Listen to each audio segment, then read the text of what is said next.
Hello students, I am Ayush, your physics teacher. आज हम class 11th mechanics का first chapter motion in straight line start करने वाले हैं। इस चैप्टर में बेटा हम distance, displacement, rest, motion, speed, velocity जितने भी टर्म्स होते हैं इनको डिटेल में समझेंगे, इनकी अंडरस्टैंडिंग लेंगे, इनका फील लेंगे, क्या ये वर्ड्स होते हैं, इनका मतलब क्या होता है। क्लियर हुआ? सबसे पहले हम देखते हैं मैकेनिक्स क्या है, क्योंकि हमें पता होना चाहिए कि हम क्या पढ़ने वाले हैं। मैकेनिक्स हमारी फिजिक्स की ब्रांच होती है बेटा, जिसमें हम रेस्ट और मोशन के बारे में पढ़ते हैं। मतलब बच्चे, जब कोई ऑब्जेक्ट मेरा रेस्ट पे है या फिर मोशन में है तो उसकी स्टडी किसमें आती है? हमारी मैकेनिक्स में आती है। मैकेनिक्स के अपने पास 3 पार्ट्स होते हैं। पहला स्टैटिक्स, अगला काइनेमेटिक्स और लास्ट होता है डायनेमिक्स। स्टैटिक्स में पढ़ते हैं जब हमारा ऑब्जेक्ट रेस्ट पर होता है। स्टैटिक्स में क्या पढ़ते हैं? जब हमारा ऑब्जेक्ट कोई रेस्ट पे है तो उसको हम पढ़ते हैं स्टैटिक्स में। काइनेमेटिक्स में पढ़ते हैं जब हमारा ऑब्जेक्ट मोशन में होता है। और डायनेमिक्स में भी हम यही पढ़ते हैं जब हमारा ऑब्जेक्ट मोशन में होता है। दोनों में फर्क क्या है? काइनेमेटिक्स में सिर्फ हम मोशन पढ़ते हैं, मोशन के पीछे का रीजन नहीं पढ़ते, कारण नहीं पढ़ते। डायनामिक्स में हम मोशन और वो मोशन क्यों हो रहा है वो भी पढ़ते हैं। तो जनरल सा अपना motion in straight line kinematics then mechanics का पार्ट है। क्लियर हुआ? हम आगे बढ़ते हैं। सबसे पहले हम 2 टर्म्स को समझेंगे क्योंकि ये काफी मिसअंडरस्टूड होते हैं, रेस्ट और मोशन। किस रेस्ट और मोशन का मतलब क्या है? अब काफी सारे बच्चे बोलेंगे कि सर रेस्ट भी हमें पता है, मोशन भी हमें पता है। कोई ऑब्जेक्ट अगर टाइम के साथ अपनी पोजीशन चेंज नहीं कर रहा है तो वो रेस्ट में है, और कोई ऑब्जेक्ट अगर टाइम के साथ अपनी पोजीशन चेंज कर रहा है तो वो अपना मोशन में है। सर इसमें मिसअंडरस्टूड वाली बात क्या है या समझने वाली बात क्या है? एक एग्जांपल लेते हैं। सपोज ये बोर्ड है बेटा, ये बोर्ड टाइम के साथ अपनी पोजीशन चेंज कर रहा है क्या? नहीं कर रहा, मतलब ये किस पे है? अपना रेस्ट पे है। वहीं मैं चला जाता हूँ स्पेस में या फिर मून पे चला जाता हूँ, जो कि पॉसिबल है। वहां पे जाके मैं देखूंगा तो यार अर्थ भी अपनी पोजीशन चेंज कर रही है, अपना शहर भी पोजीशन चेंज कर रहा है, अपना घर भी पोजीशन चेंज कर रहा है, साथ में ये बोर्ड भी अपनी पोजीशन चेंज कर रहा है। अभी तो आपने बोला था कि सर बोर्ड तो अपनी पोजीशन चेंज कर ही नहीं रहा, तो रेस्ट पे है। पर मैं मून पे गया तो वहां से तो मुझे ये बोर्ड पोजीशन चेंज करते हुए दिखा। मतलब कोई चीज रेस्ट पे है या मोशन पे है हम कब तक नहीं बता सकते, जब तक हम व्यूअर की बात ना करें। किसकी बात ना करें? व्यूअर की बात ना करें। मतलब हम किस नजरिए से देख रहे हैं। आजकल सोशल मीडिया पे चलता है ना बच्चे, POV, पॉइंट ऑफ व्यू। मतलब सेम चीज, कोई चीज रेस्ट पे है या मोशन में है, ये हमें पॉइंट ऑफ व्यू से ही समझ में आता है कि हम किस नजरिए से उसको देख रहे हैं। आप सोलर सिस्टम से बाहर चले जाओ तो आपको पूरा सोलर सिस्टम क्या दिखेगा? मोशन में दिखेगा। आपको सन भी मोशन में दिखेगा। आप गैलेक्सी से बाहर चले जाओ तो आपको पूरी मिल्की वे गैलेक्सी मोशन में दिखेगी। मैं कहना क्या चाह रहा हूँ बच्चे, कि जो रेस्ट है, मोशन है, इनकी बातें हम बिना व्यूअर के कर ही नहीं सकते कि आप किसके रिस्पेक्ट में उन चीजों को देख रहे हो। आपका घर आपके रिस्पेक्ट में रेस्ट में है कि यार मैं तो सालों से देखते आ रहा हूँ, शुरू से अब तक यहीं पर है। आप स्पेस में चले जाओ, अर्थ की पोजीशन चेंज हो रही है, आपके घर की पोजीशन भी चेंज हो रही है, मतलब आपका घर रेस्ट में नहीं है। बस फर्क क्या है कि आप व्यूअर कहाँ पे हो, ठीक है? आप किस नजरिए से देख रहे हो, आप किस जगह से उसको देख रहे हो। सेम अपने मोशन के साथ है। एक सिंपल सा एग्जांपल लेते हैं। आप स्टेशन पर खड़े हो, आप रेलवे स्टेशन पर खड़े हो, आप एक ट्रेन को जाते हुए देख रहे हो। तो ट्रेन और ट्रेन के अंदर की सारी सीट्स, ऑब्जेक्ट्स, इंसान जो भी है वो सब आपको किस में दिख रहे हैं? मोशन में दिख रहे हैं। वहीं आप ट्रेन के अंदर बैठे हो। अब ट्रेन के अंदर बैठने के बाद जो सीट स्टार्टिंग में थी अभी भी वहीं पर है। ट्रेन के अंदर जितनी भी चीजें थी वो तो आपके रिस्पेक्ट में पोजीशन चेंज नहीं कर रही है ना। यहाँ पे समझना बेटा बात, जब आप बाहर से देख रहे थे तो सेम ट्रेन आपको मोशन में दिख रही थी। आप ट्रेन के अंदर आ गए तो बाहर के लिए तो ट्रेन अभी भी मोशन में है, बट अंदर आपके लिए ट्रेन किस में है? रेस्ट में है। बात समझ में आई क्या? क्या ये जो मोशन है, ये रेस्ट है, ये किस पर डिपेंड करता है? व्यूअर पर डिपेंड करता है। कोई चीज मोशन में होगी या नहीं होगी, ये व्यूअर पर डिपेंड करता है। आप ट्रेन के बाहर खड़े, आपके लिए ट्रेन मोशन में है। आप ट्रेन के अंदर बैठे हो, जो सीट यहाँ पर थी शुरू से अभी भी वो यहीं पर ही है ना। तो मेरे रिस्पेक्ट में जब मैं ट्रेन के अंदर हूं तो अंदर की सारी चीजें क्या है? अपने रेस्ट में है। क्लियर हुआ? समझ में आया? मतलब रेस्ट और मोशन की बात हम व्यूअर के साथ ही करते हैं। क्लियर हुआ? इसके बाद बात आती है हमारी किसी भी ऑब्जेक्ट की पोजीशन कैसे बताऊंगा, क्या उसकी पोजीशन कहाँ पे। इसके लिए सिंपल सा एग्जांपल लेते हैं। ये गार्डन है, इस गार्डन में कुछ पेड़ है, ये है ए, ये है बी, ये है सी, ये है डी। ये गार्डन का गेट है, यहाँ पे बच्चे खेल रहे हैं। दो बच्चे हैं, ये है रोहन, ये है अपना आयुष। यहाँ पे एक आंटी आई, ठीक है ना, एक लेडी है, उन्होंने पूछा कि रोहन कहाँ पे है। यहाँ पे एक बच्चा खड़ा हुआ था, उससे पूछा कि यार बेटा तुमने रोहन को देखा है?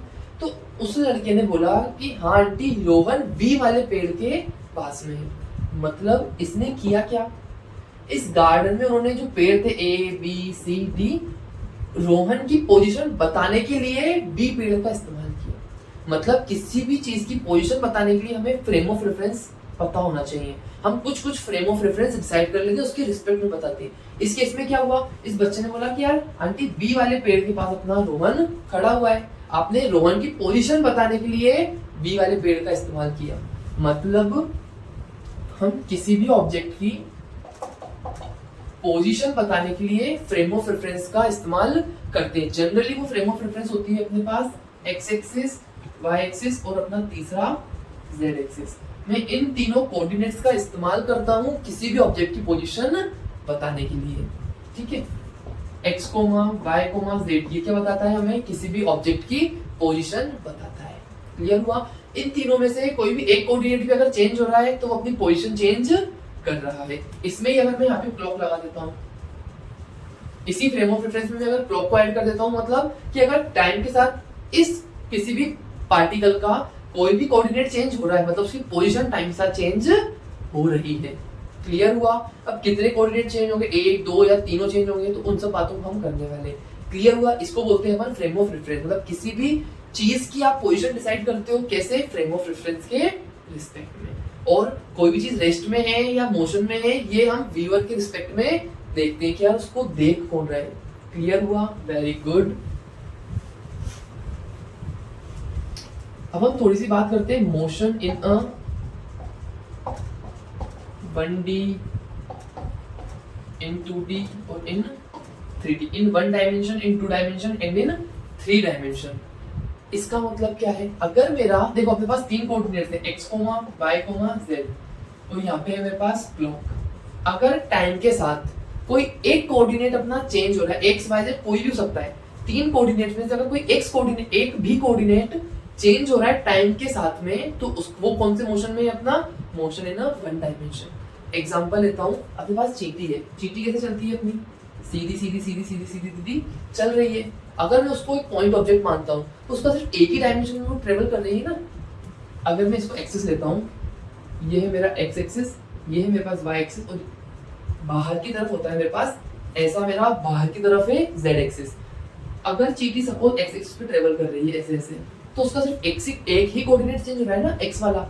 वाई और जेड तो अपना क्या है, सेम है। वाई और जेड क्या है, अपना सेम है। इसका मतलब क्या, यार वो मोशन किसमें है, अपना 1 डायमेंशन में। क्लियर हुआ, समझ में आया। मतलब एक और एग्जांपल ले सकते हो आप। अगर आप जैसे ट्रेन को देख लो, ट्रेन अपना अगर स्ट्रेट लाइन में ट्रेवल कर रही है तो उसका सिर्फ एक ही डायमेंशन चेंज हो रहा है ना। बाकी अपन ट्रेन को एक पॉइंट ऑब्जेक्ट मानो, छोटा सा मानो। क्लियर हुआ। Motion in a 2 dimension, 2 dimension मतलब जब उसकी दो डायमेंशन चेंज होती है, एक्स वाई या फिर वाई जेड या एक्स जेड, कोई भी दो कोऑर्डिनेट्स चेंज होते हैं, इसमें सिर्फ एक्स कोऑर्डिनेट, कोई भी एक कोऑर्डिनेट अगर चेंज होगा तो वो होगा मोशन इन अ 1 डायमेंशन। अगर कोई भी दो कोऑर्डिनेट चेंज हो तो वो होगा मेरा मोशन इन अ 2 डायमेंशन। मतलब सपोज चींटी चल तो रही पर वो जंप करते करते चल रही है। कैसे चल रही है, जंप करते करते, तो वो एक एक्स में भी आगे बढ़ रही है, एक्स में भी चेंज आ रहा है, और ये मेरा वाई एक्सिस में भी वो जंप कर रही है ना, तो वाई एक्सिस में भी चेंज आ रहा है। मतलब टाइम के साथ उसके 2 डायमेंशंस चेंज हो रहे हैं, तो वो हो जाता है अपना मोशन इन अ 2 डायमेंशन। क्लियर हुआ। और मोशन इन 3 डायमेंशन, आप जा रहे हो डांस करते करते आगे चल रहे हो, तो आप आगे भी चल रहे हो, आप जंप भी कर रहे हो, और आप हाथ ऐसे कर रहे हो, आपका एक्स वाई जेड तीनों डायमेंशंस चेंज हो रहे हैं। क्लियर हुआ, समझ में आया। Motion in 1 dimension, 2 dimension, 3 dimension. जब भी हम 1 डायमेंशन की बात करते हैं मतलब हम स्ट्रेट लाइन में चल रहे हैं, आपका y और z कोऑर्डिनेट सेम है। अब अगर x अपना चेंज हो रहा है, अगर y चेंज होगा तो x और z कांस्टेंट रहेंगे। क्लियर हुआ। ये होता है हमारा motion in one dimension. Motion in straight line हमारा मोशन इन वन डायमेंशन का पार्ट है। अब डिस्टेंस और डिस्प्लेसमेंट पे आने से पहले मैं आपको थोड़ा सा बता देता हूँ। फिजिकल क्वांटिटी हम फर्स्ट चैप्टर में इसको डिटेल में पढ़ चुके हैं।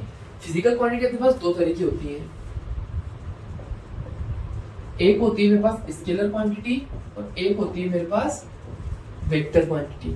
एक अपने पास क्या है बच्चे, स्केलर क्वांटिटी, और एक है वेक्टर क्वांटिटी। स्केलर वो फिजिकल क्वांटिटी होती है जिनको मेजर करने के लिए हमें डायरेक्शन की जरूरत नहीं होती। फॉर एग्जाम्पल मैंने ये बॉक्स लिया और बोला इस बॉक्स का मास बताओ, तो इस बॉक्स का मास आपने बोल दिया सपोज 2 kg। तो इस बॉक्स का मास बताने के लिए आपको डायरेक्शन की जरूरत है क्या? आप सब बाजार गए, आपने आम खरीदी, सब्जी खरीदी, तो उसका मास, उसका वेट बोला सपोज 2 kg, तो उसके लिए डायरेक्शन बताने की जरूरत है क्या कि भैया साउथ डायरेक्शन में दे दो, नॉर्थ डायरेक्शन में दे दो, डाउनवर्ड डायरेक्शन में। अब एक्चुअली वो वेट होता है, बट अपन जनरल बात कर रहे हैं मास की। मैंने बोला कि इस लेंथ को मेजर करो, तो इस लेंथ को मेजर करने के लिए आपको किसी डायरेक्शन की जरूरत पड़ी क्या? ऐसी फिजिकल क्वांटिटीज जिनको मेजर करने के लिए हमें सिर्फ मैग्नीट्यूड की जरूरत होती है, उसको बोलते हैं scalar quantity, only magnitude. Example हुआ अपना टाइम, मास, लेंथ, ठीक है। फिर अपनी डिस्टेंस डिस्कस हो जाएगी, उनकी बात आपका ऊपर नहीं की, तो जस्ट एग्जाम्पल मैंने ये 3 दिए। वेक्टर ऐसी क्वांटिटी होती है जिनको मेजर करने के लिए आपको डायरेक्शन का पता होना जरूरी, मतलब इनमें मैग्नीट्यूड एंड डायरेक्शन दोनों पता होना चाहिए। किसके लिए? फिजिकल क्वांटिटी को मेजर करने के लिए। सिंपल सा एग्जांपल, मेरे पास एक बॉक्स है, ये बॉक्स है ए। मैंने बोला कि इस पे 60 न्यूटन का फोर्स लग रहा है। मैंने क्या बोला?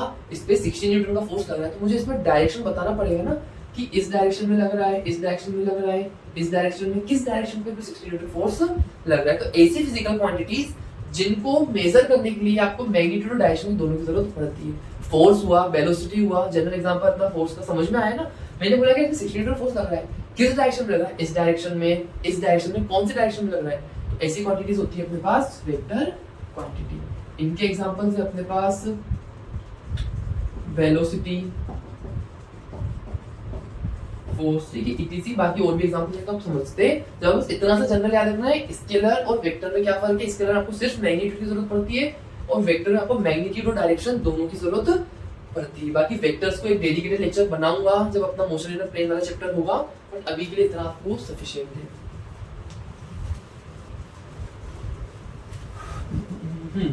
अब आती है बात अपने डिस्टेंस और डिस्प्लेसमेंट की। यार डिस्टेंस और डिस्प्लेसमेंट अलग अलग है, क्या है दोनों में फर्क क्या है?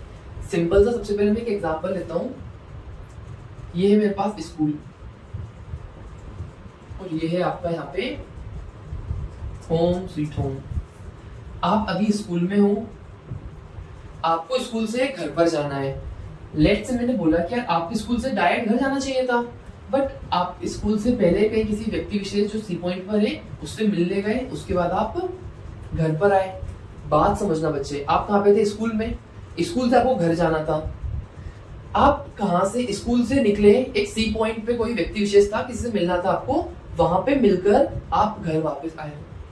अब आती है डिस्टेंस क्या है और डिस्प्लेसमेंट क्या है। डिस्टेंस होती है, ध्यान समझना, डिस्टेंस होती है path covered by an object.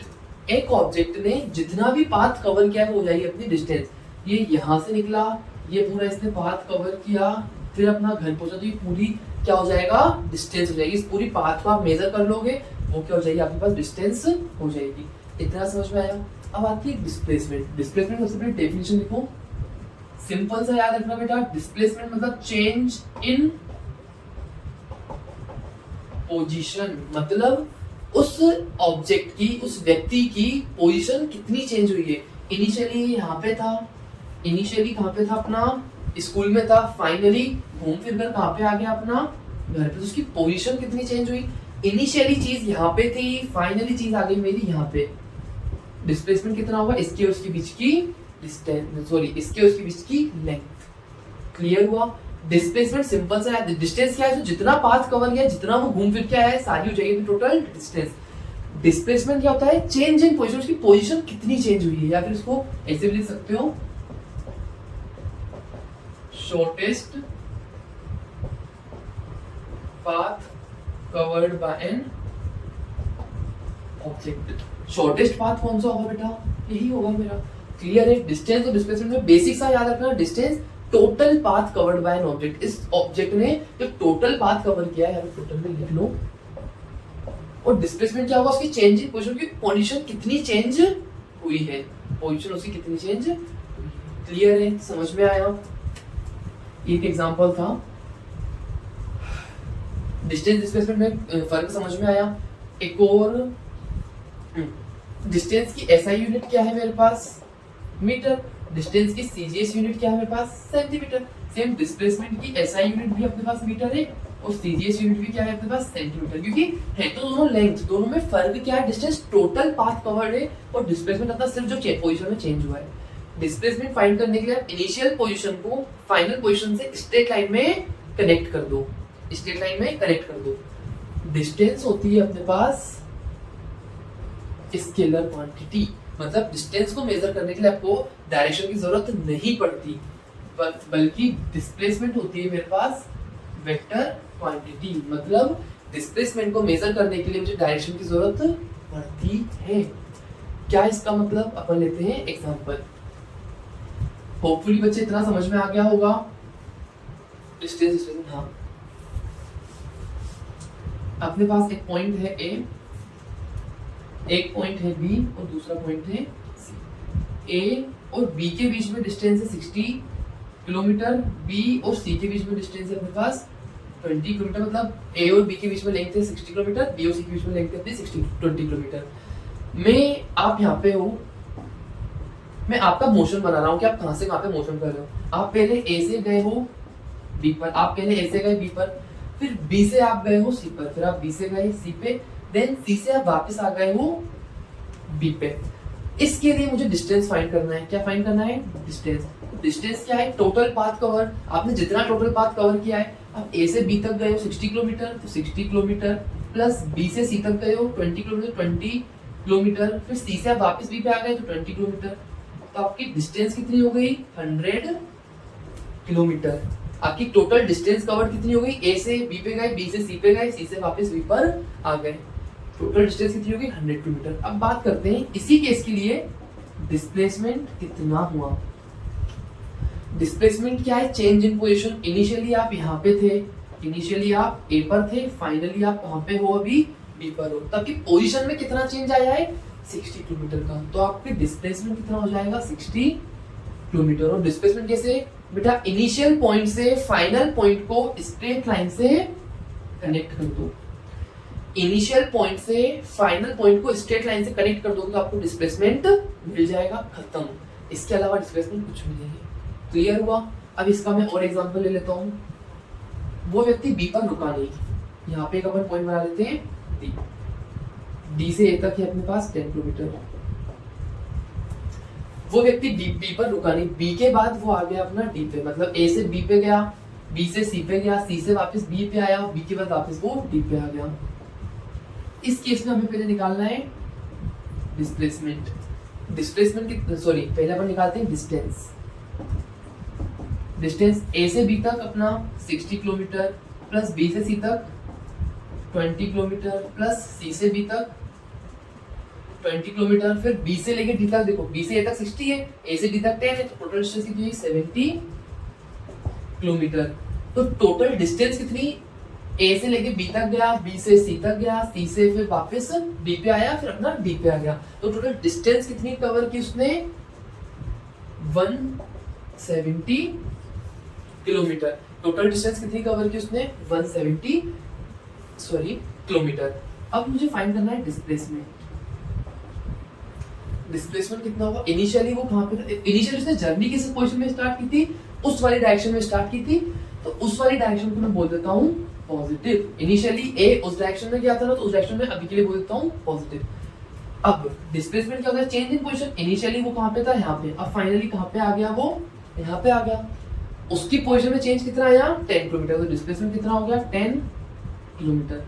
अब आपको डायरेक्शन देखना है, देखो डिस्प्लेसमेंट इनिशियल को आप फाइनल से क्या कर दो कनेक्ट कर दो, डिस्प्लेसमेंट के साथ डायरेक्शन नहीं आ रही है, वो वाली डायरेक्शन को मैंने पॉजिटिव माना है, तो डिस्प्लेसमेंट क्या है -10 किलोमीटर। सपोज हो सकता है ए पे उसका घर था, ए से पहले वो फिर घूमने गया, फिर वो उल्टा थोड़ा चला गया, तो डिस्प्लेसमेंट कितना होगा उसको -10 किलोमीटर, अगर मैंने वो वाली डायरेक्शन को पॉजिटिव माना हुआ है। क्लियर? और ये पॉजिटिव नेगेटिव क्या बताते हैं, हमें सिर्फ डायरेक्शंस को बताते हैं, एक्चुअल में इनका कोई भी कन्वेंशन होते हैं कोई मतलब नहीं होता।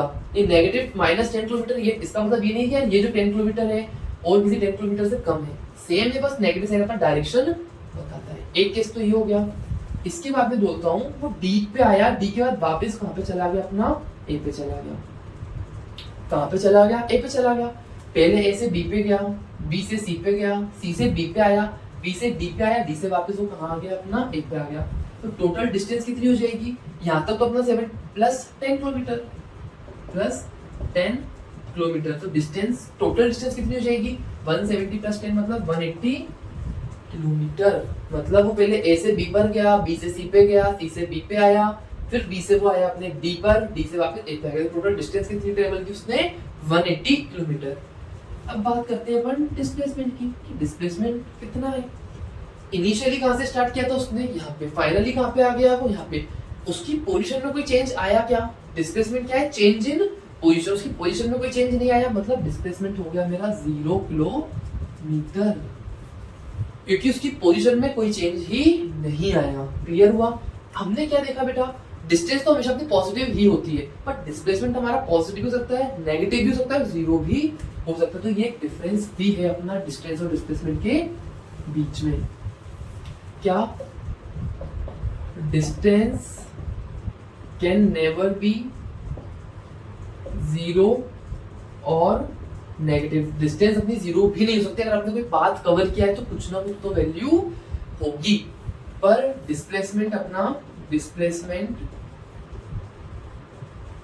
Can be 0 negative and positive. Displacement अपना 0 नेगेटिव पॉजिटिव हो सकता है।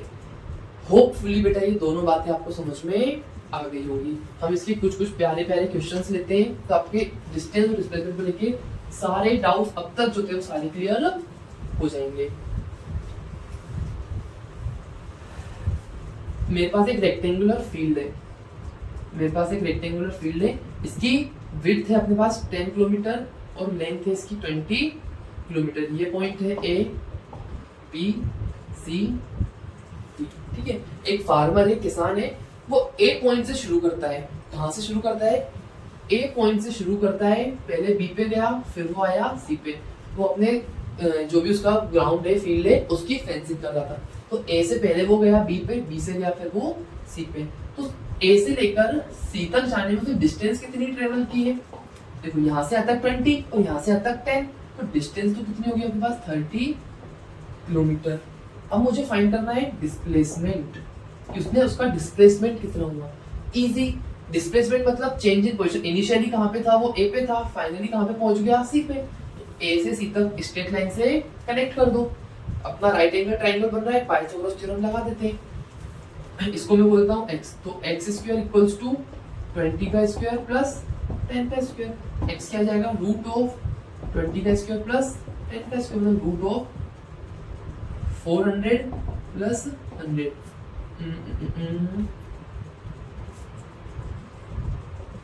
500 मतलब 10√5। तो डिस्प्लेसमेंट कितना आया? 10√5 किलोमीटर।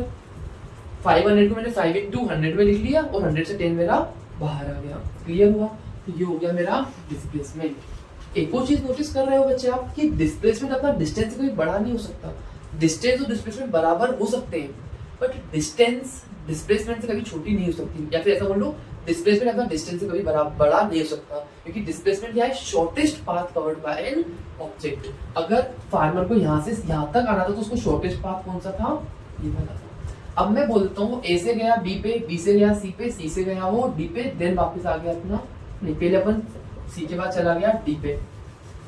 अब आती बात डिस्टेंस की। डिस्टेंस कितनी कवर की? 20 10 20, मतलब टोटल 50 किलोमीटर की डिस्टेंस ट्रेवल की। अब आता है उसने डिस्प्लेसमेंट, उसका डिस्प्लेसमेंट कितना हुआ, इनिशियली वो था ए पर, फाइनली वो आ गया अपना बी पे। स्ट्रेट लाइन से कनेक्ट कर दो, ये लेंथ कितनी है अपने पास 10, डिस्प्लेसमेंट कितना आ गया 10 किलोमीटर। डी के बाद मैं बोल रहा हूँ वापस वो कहाँ पे आ गया अपना ए पे, घूम फिर कर वापस कहाँ पे आ गया अपना ए पे आ गया, तो डिस्टेंस कितना हो जाएगा 20 10 20 10, मतलब अपना 60 किलोमीटर। डिस्प्लेसमेंट कितना होगा बेटा, डिस्प्लेसमेंट होगा 0 किलोमीटर, क्योंकि चेंज इन पोजीशन क्या है अपने पास, इनिशियली भी फार्मर यहीं पे था, फाइनली भी फार्मर यहीं पे है। Very good. एक और क्वेश्चन लेते हैं इस पे हम। मेरे पास एक ए पॉइंट है, एक लड़का है वो सर्कुलर ग्राउंड पे रनिंग कर रहा है। मेरे पास एक सर्कुलर ग्राउंड है, इस सर्कुलर ग्राउंड पे एक लड़का रनिंग कर रहा है, वो ए पॉइंट से रनिंग करना स्टार्ट करता है। इनिशियल पॉइंट कौन सा है इसका, ए। इस सर्कुलर ग्राउंड की डायमीटर है अपने पास 70 मीटर। इस सर्कुलर ग्राउंड का डायमीटर कितना है अपने पास 70 मीटर। वो आधा चक्कर लगा के बी पॉइंट पर आकर रुक जाता। आधा चक्कर मतलब ये क्या होगा, उसका पूरा डायमीटर होगा। उसने आधा पेरीमीटर कवर कर लिया। कहां से, ए से कहां तक गया, वो बी तक गया। सबसे पहले मुझे डिस्टेंस फाइंड करनी है। डिस्टेंस क्या है, पाथ कवर्ड। कैसे रनिंग कर रहा था वो, ऐसे रनिंग कर रहा था। तो ये क्या हो जाएगा अपना पेरीमीटर का हाफ। सर्कल का पेरीमीटर कितना 2 पाई आर डिवाइडेड बाय 2, तो 22 से 2 कैंसिल, 22/7 तो रेडियस कितनी है अपने पास 70, कैंसिल कर देते हैं। कितना आया 220 किलोमीटर, सॉरी मीटर, अपने पास यूनिट मीटर में थी ना। तो उसने कितनी डिस्टेंस ट्रेवल कर ली अपनी 220 मीटर। अब बात आती है डिस्प्लेसमेंट की। डिस्प्लेसमेंट क्या होता है अपना, डिस्प्लेसमेंट होता है in change in position. Initial position ये थी, फाइनल पोजीशन उसकी ये है। कितना चेंज आया पोजीशन में, ये 70, तो डायमीटर कितना हो जाएगा अपने पास टोटल 140 मीटर। तो उसकी डिस्प्लेसमेंट कितना हो जाएगा 140 मीटर। एक चीज हमें चेक करते रहना, डिस्प्लेसमेंट कहीं हमारा डिस्टेंस से बड़ा तो नहीं जा रहा। अगर बड़ा जा रहा है मतलब कुछ ना कुछ तो गड़बड़ की है। क्लियर हुआ। इसके बाद एक पॉइंट है ये सी। ये सी पॉइंट कहाँ पर है बच्चे, ये जो नीचे वाला सेमी सर्कल था उसको, उसका आधा पार्ट मतलब 1 क्वार्टर। ए से पहले बी तक गया, बी के बाद वो गया अपना सी पे। इसको मैं क्लीन कर देता हूँ, कैसे नया फाइंड करेंगे। ए से बी, बी से कहाँ पे गया वो सी। सी पॉइंट कौन सा है उसका, मतलब उसने इस सर्कल का 3/4 पार्ट कवर कर लिया। एक सर्कल में हमें पता है ना बच्चे 4 अपने पास क्वार्टर होते हैं, 1 2 3, तो उसने 3 क्वार्टर कंप्लीट कर लिए। अब हमें फाइंड करना है डिस्टेंस। यहाँ से लेके यहाँ तक की डिस्टेंस कितनी है, सेमी सर्कल मतलब 2 पाई आर डिवाइडेड बाय 2 प्लस यहाँ से यहाँ तक की डिस्टेंस कितनी हो जाएगी, सेमी सर्कल का भी हाफ, या फिर ऐसा बोलो पूरे सर्कल का 4th पार्ट, तो 2 पाई आर डिवाइडेड बाय 4। देखो इसको मैं ऐसे तोड़, ये एक पार्ट होता है, 2 पार्ट, ये 3 पार्ट और ये 4 पार्ट। तो यहाँ से लेके यहाँ तक क्या है, ये सर्कल का 1/4 पार्ट है। तो ए से लेके सी तक डिस्टेंस कितनी ट्रेवल की होगी, ए से बी तक, फिर बी से लेके सी तक। 2 से 2 कैंसिल, ये आया। इसको सॉल्व करेंगे तो क्या आएगा, pi R plus pi R by 2 3 pi R. यहाँ पे अपन वैल्यू रख देते हैं 3 इंटू 22/7 इंटू आर की वैल्यू है 70।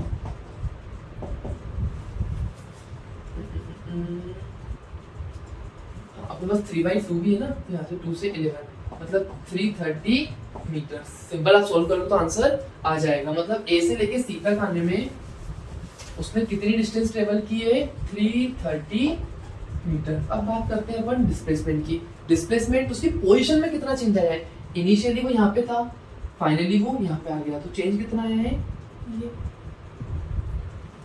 सही बात है, नहीं बेटा, चेंज इन पोजीशन को हमेशा ध्यान रखना है स्ट्रेट लाइन में होता है। इनिशियली क्या है पोजीशन उसकी ये है, फाइनल पोजीशन ये है।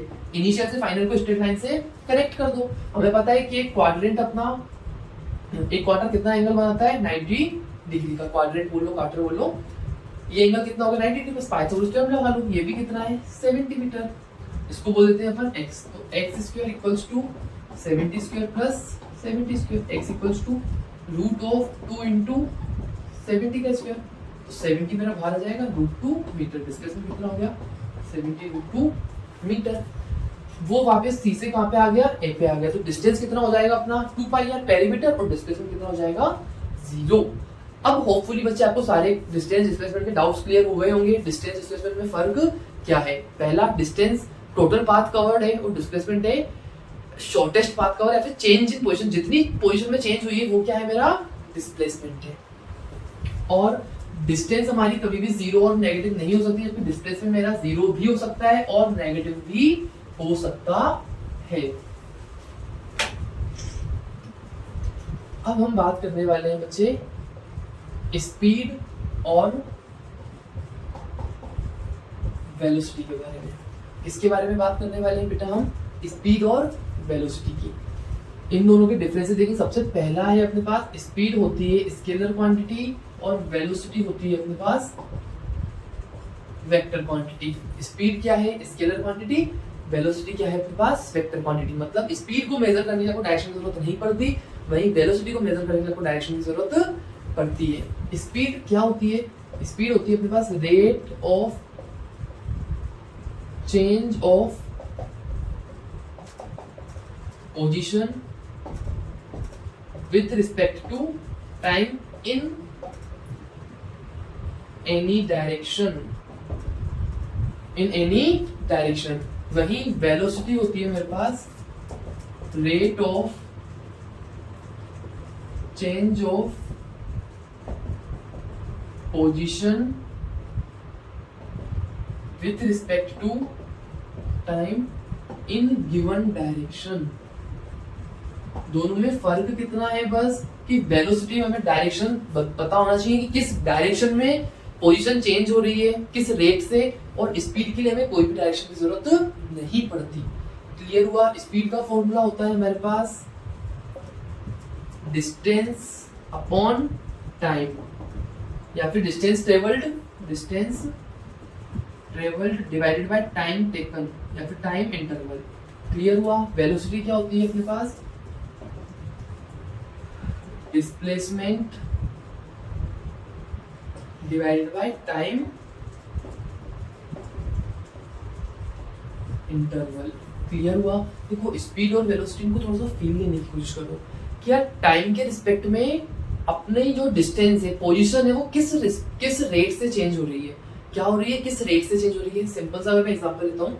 सपोज आपने 12 बजे इंदौर से जर्नी शुरू की, आप 1 बजे तक 50 किलोमीटर डिस्टेंस कवर कर चुके हो।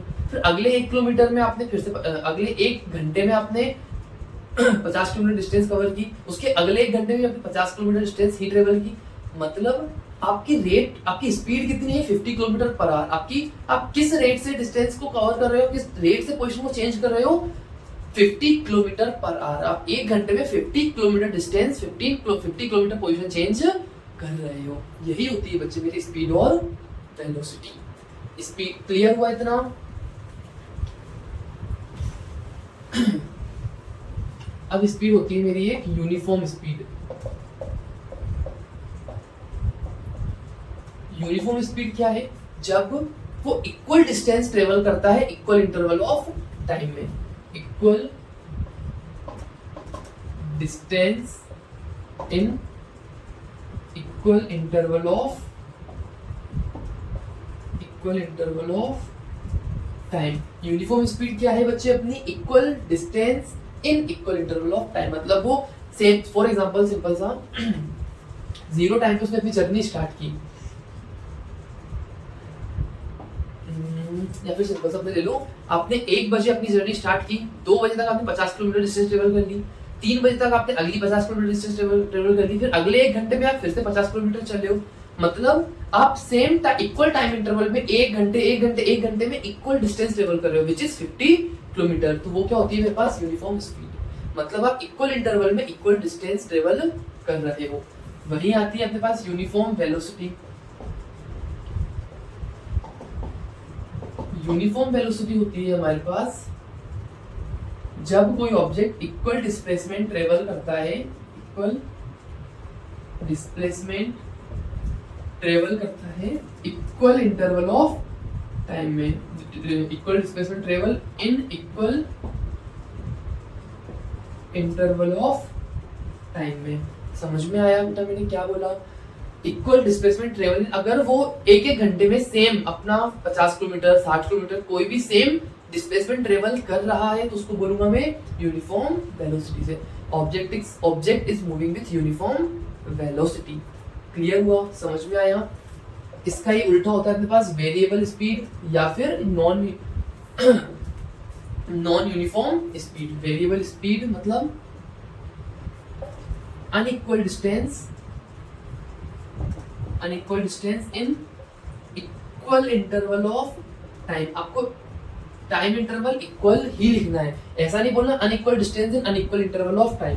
Unequal distance in equal interval of time. Same अपना वेरिएबल वेलोसिटी होती है unequal displacement in equal interval of time. मतलब सिंपल सा समझते, 12 से 1 बजे तक उसने 50 किलोमीटर डिस्टेंस ट्रेवल की, फिर 1 बजे से 2 बजे तक वो 25 किलोमीटर चला, फिर 2 बजे से 3 बजे तक उसने 60 किलोमीटर की डिस्टेंस ट्रेवल कर ली। तो ये क्या है अपने पास इक्वल इंटरवल, मतलब एक एक घंटे में कहीं वो 50 किलोमीटर डिस्टेंस ट्रेवल कर रहा है, कभी 25 कभी 60। इसी को क्या बोलते हैं अपन, वेरिएबल स्पीड। ठीक है ना? Unequal distance in equal interval of time. Same अपना वेरिएबल वेलोसिटी के साथ भी unequal displacement in equal interval of time. Clear हुआ? अगली टाइप की मेरी वेलोसिटी आती है, स्पीड आती है एवरेज स्पीड।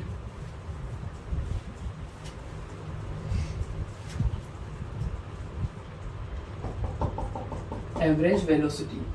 दोनों को बच्चे कंपेयर करके पढ़ोगे तो चीजें बहुत इजी रहेंगी। एक चीज रखना, स्पीड स्केलर है, मतलब डैश की जरूरत नहीं पड़ती, इसमें डिस्टेंस आता है, वेलोसिटी वेक्टर है, उसमें डिस्प्लेसमेंट आता है। डिस्टेंस अपनी स्केलर है, डिस्प्लेसमेंट मेरी वेक्टर क्वांटिटी। इजी। सबसे पहले अपन बात करते हैं एवरेज स्पीड की। एवरेज स्पीड क्या होती है? अगर मैंने देखा कि यार वेलोसिटी के पास वेरिएबल वेलोसिटी है या फिर वेरिएबल स्पीड है, मतलब स्पीड आपकी चेंज हो रही है।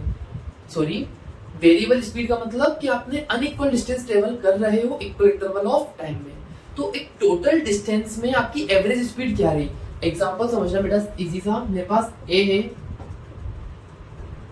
ए से बी की डिस्टेंस है मेरे पास 50 किलोमीटर, बी से लेके सी डिस्टेंस है मेरे पास 30 किलोमीटर। आप ए से लेके बी तक भी 1 घंटे में गए और बी से लेके सी तक भी आप 1 घंटे में ही गए। आपकी स्पीड कैसी है? वेरिएबल स्पीड है, क्योंकि आप इक्वल इंटरवल ऑफ टाइम, यहाँ से अब तक का टाइम लगा 1 आवर, यहाँ से अब तक टाइम लगा आपको 1 आवर। आपने इक्वल टाइम इंटरवल में अनइक्वल डिस्टेंसेस ट्रेवल किए। तो through out journey, total journey में आपकी एवरेज स्पीड कितनी रही, वो क्या होती है अपने पास एवरेज स्पीड। एवरेज स्पीड का फॉर्मूला होता है बच्चे हमारे पास total distance upon total time taken. Clear हुआ? इस केस में एवरेज स्पीड कितनी हो जाएगी? टोटल डिस्टेंस कितनी? 50 प्लस 30 मतलब 80 kilometre divide by total time कितना लगा? 1 घंटा प्लस 1 घंटा मतलब 2 आवर। तो एवरेज स्पीड कितनी हो जाएगी? 40 किलोमीटर पर। क्लियर हुआ? समझ में आया? एवरेज स्पीड क्या है? टोटल डिस्टेंस पर टोटल टाइम टेकन। आपको टोटल डिस्टेंस ट्रेवल करने में कितना टाइम लगा। एवरेज स्पीड का सिंपल सा मतलब समझो, सपोज आप कहीं से जा रहे हो, आपकी स्पीड पहले 50 किलोमीटर पर आवर की थी, फिर 30 हुई, 60 हुई, 90 हुई, वेरिएबल स्पीड है ना। तो थ्रू आउट द जर्नी की एवरेज स्पीड कितनी रही वो कैसे निकालते हैं अपन? Total distance divided total time taken. इसके अपन क्वेश्चंस करेंगे तो आपको और क्लियरिटी। सेम अपने पास है एवरेज वेलोसिटी। एवरेज वेलोसिटी होती है total displacement divided by total time taken. Clear हुआ कि थ्रू आउट द जर्नी में टोटल कितना डिस्प्लेसमेंट हुआ और टोटल टाइम कितना लगा, ये होती है मेरे पास एवरेज वेलोसिटी। होपफुली बच्चे आपको यहां तक सब कुछ क्लियर होगा। एक और तरीके हमारे पास स्पीड आती है, एक और तरीके हमारे पास वेलोसिटी आती है, इंस्टेंटेनियस स्पीड और इंस्टेंटेनियस वेलोसिटी। इनके बारे में हम डीप में पढ़ेंगे नेक्स्ट लेक्चर में। आपको हल्का सा आइडिया दे देता हूं इंस्टेंटेनियस स्पीड और इंस्टेंटेनियस वेलोसिटी का। एक पार्टिकुलर पॉइंट पे, एक पार्टिकुलर इंस्टेंट पे किसी भी ऑब्जेक्ट की स्पीड होती है इंस्टेंटेनियस स्पीड। फॉर एग्जाम्पल आप 12 बजे अपने पापा के साथ इंदौर से निकले हो, मम्मी ने 12:15 पे पूछा कि इस फिक्स टाइम पे अभी कार की स्पीड कितनी है, तो वो होगी अपने पास इंस्टेंटेनियस स्पीड। इंस्टेंटेनियस स्पीड का मतलब क्या है? Speed of an object at an instant, या फिर ऐसे बोल सकते हैं rate of change of position with respect to time at a particular time instant. एक फिक्स टाइम पे, एक फिक्स पॉइंट पे कितनी स्पीड है होती है अपने पास इंस्टेंटेनियस स्पीड। सेम अपनी इंस्टेंटेनियस वेलोसिटी एक फिक्स पॉइंट पर, एक फिक्स टाइम पीरियड पे आपकी कितनी वेलोसिटी है वो होगी अपने पास इंस्टेंटेनियस वेलोसिटी।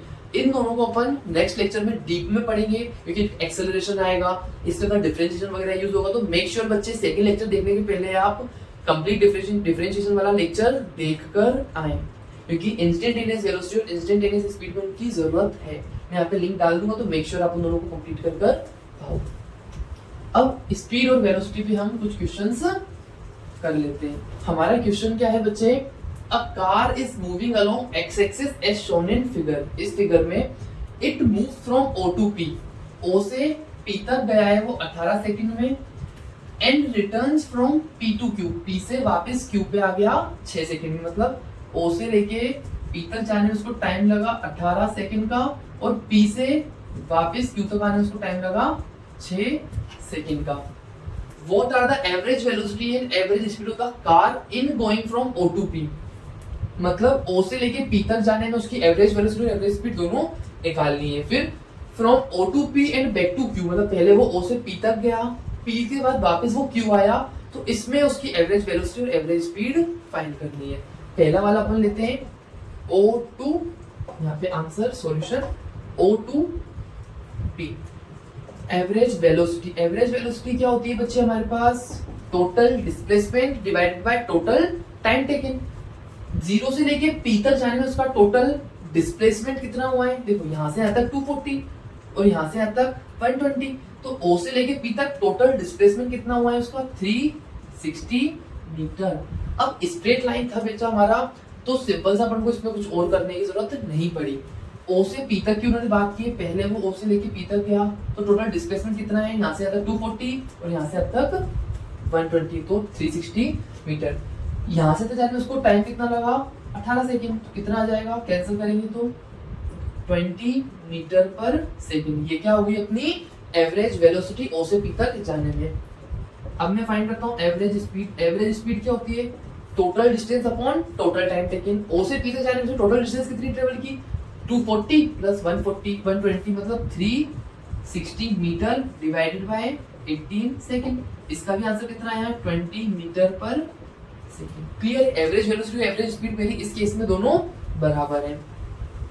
अगला क्या पूछा उन्होंने? From 0 to P and back to Q, मतलब पहले 0 से P तक गए, P के बाद वापस Q पे आ गए। तो पहले अपन फाइंड करते हैं average velocity. Average velocity total displacement upon total time taken. अब फाइनल इसका डिस्प्लेसमेंट कितना हुआ? यहाँ पे है थोड़ा सा कैच। इनिशियल थी यहाँ पे, अब वहां पे आ गई Q पे। डिस्प्लेसमेंट टोटल कितना है आपके पास? 240। तो 240 metre divide by total time कितना लगा? यहाँ से आता पहले 18, फिर अपना 6, मतलब टाइम तो अपना टोटल 24 सेकेंड ही लगा ना। टाइम अपना कितना लगा? 18 प्लस 6 मतलब 24 सेकेंड, या फिर ऐसा लिख लो 18 प्लस 6 सेकेंड, वही 24 सेकेंड। क्लियर हुआ इतना? एवरेज वेलोसिटी कितनी है आपके पास? 10 मीटर पर सेकेंड। क्लियर हुआ? समझ में आया? यहाँ पे हमने टाइम क्यों लिया? क्योंकि टोटल जर्नी में टाइम तो मुझे 18 ही लगा ना। अब आती है बात अपनी एवरेज स्पीड की। अब आती है बात हमारी एवरेज स्पीड की। एवरेज पे total distance divide by total time taken. Total distance कितनी जाएगी? O से लेके P तक अपनी 360 थी। O से लेके P तक था मेरा 360 प्लस P से वापस Q पे आए plus 120 divide by total time कितना? 18 प्लस 6 मतलब 24 सेकेंड। 360 प्लस 120 कितना हो जाएगा मेरे पास? 480 डिवाइडेड बाय 24। कैंसिल कर दो, कितना आएगा? 20 मीटर पर सेकेंड। मतलब एवरेज वेलोसिटी O से P, then back to back to Q में अपने पास एवरेज वेलोसिटी कितनी है 10 मीटर पर सेकेंड और एवरेज स्पीड कितनी है 20 मीटर पर सेकेंड। क्लियर हुआ? Very good. एक और क्वेश्चन देखते हैं बच्चे हम इसी का। तो हमारे पास नेक्स्ट क्वेश्चन क्या है बच्चे? A body travels from A to B at 40 metre पर सेकेंड। मेरे पास ये पॉइंट है ए, ये पॉइंट है मेरे पास बी। ए से लेके बी तक बॉडी किस स्पीड से ट्रेवल कर रही है 40 मीटर पर सेकेंड और बी से ए पर कितने स्पीड से ट्रेवल कर रही है 60 मीटर पर सेकेंड से। तो मुझे एवरेज स्पीड और एवरेज वेलोसिटी फाइंड करना है बच्चे। एवरेज स्पीड के लिए ये गलती मत करना कि 40 प्लस 60 डिवाइडेड बाई 2 मतलब 50, नहीं। एवरेज स्पीड का फॉर्मूला हमेशा ध्यान रखना, total distance upon total time taken. Clear हुआ? देखो ए से बी तक वो गया t1 टाइम में, मैं यहाँ पे लिख देता हूँ टोटल टाइम।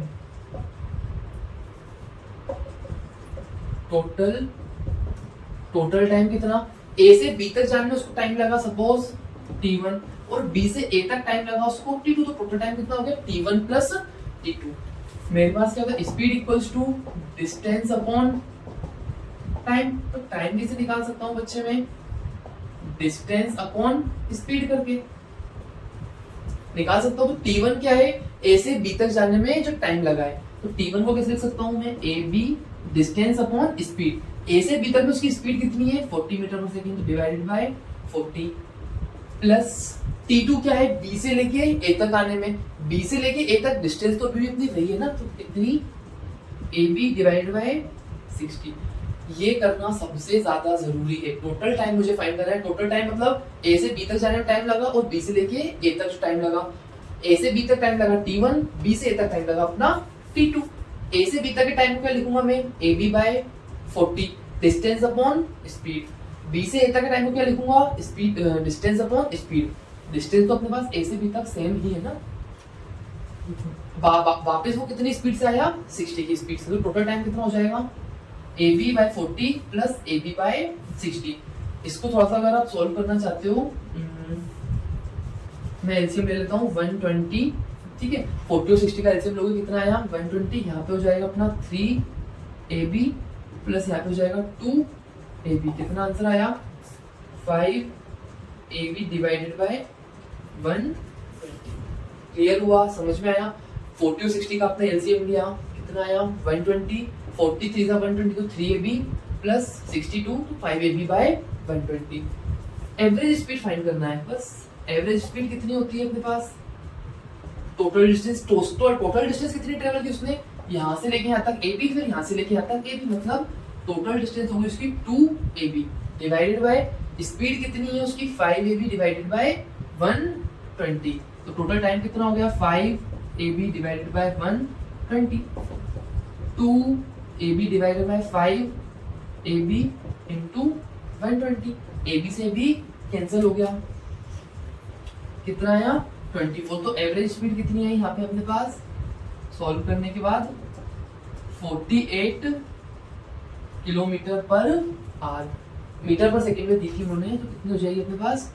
48 मीटर पर सेकेंड। ये क्या हो गया अपने पास? Average speed. समझ में आया? कभी भी एवरेज स्पीड बेटा इसे 40 प्लस 60 दोनों को ऐड कर जो अपन जनरल एवरेज निकालते हैं, इसे नहीं निकालना। एवरेज स्पीड होती है total distance upon total time taken. उसमें टोटल टाइम निकाला, फिर एवरेज स्पीड की total distance upon total time किया। क्लियर हुआ? अब अपन को फाइंड करना है एवरेज वेलोसिटी। एवरेज वेलोसिटी क्या होता है अपने पास? Total displacement upon total time taken. अब एक सिंपल सा आंसर देना है बेटा। वो ए से लेके बी तक गया और बी से लेके वापस ए पे आ गया, तो टोटल डिस्प्लेसमेंट कितना हुआ? डिस्प्लेसमेंट होता है चेंज इन पोजीशन।